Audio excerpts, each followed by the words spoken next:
ಖ್ಯಾತ ಹಿಂದೂಸ್ತಾನಿ ಗಾಯಕ ಸ್ವರ ಸಾಮ್ರಾಟ್ ಪಂಡಿತ್ ಎಂ ವೆಂಕಟೇಶ್ ಕುಮಾರ್ ರವರು 2024ನೇ ಸಾಲಿನ ಆಳ್ವಾಸ್ ವಿರಾಸತ್ ಪ್ರಶಸ್ತಿಗೆ ಆಯ್ಕೆಯಾಗಿದ್ದಾರೆ.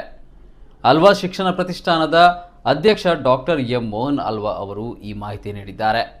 ಡಿಸೆಂಬರ್ 1ರಿಂದ 16ರವರೆಗೆ ಮೂಡುಬಿದಿರೆಯಲ್ಲಿ ನಾಡು ನುಡಿಯ ರಾಷ್ಟ್ರೀಯ ಸಾಂಸ್ಕೃತಿಕ ವೈಭವ ಆಳ್ವಾಸ್ ವಿರಾಸತ್ ಕಾರ್ಯಕ್ರಮವು ನಡೆಯಲಿದ್ದು, ಈ ಕಾರ್ಯಕ್ರಮದಲ್ಲಿ ಈ ಆಳ್ವಾಸ್ ವಿರಾಸತ್ ಪ್ರಶಸ್ತಿ ಪ್ರದಾನ ಮಾಡಲಾಗುವುದು.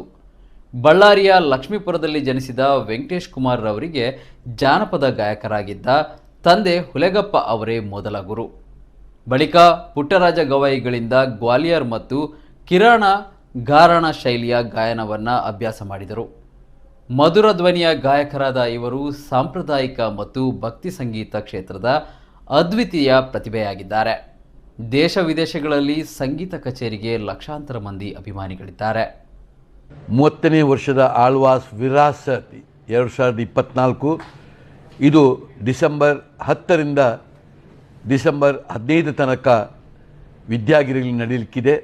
ಇದರಲ್ಲಿ ಮೊದಲಿನ 5 ದಿನ ಕಾಲ ಸಾಂಸ್ಕೃತಿಕ ಕಾರ್ಯಕ್ರಮಗಳು ಪ್ರತಿದಿನ ಸಂಜೆ ಹೊತ್ತಿಗಿದೆ.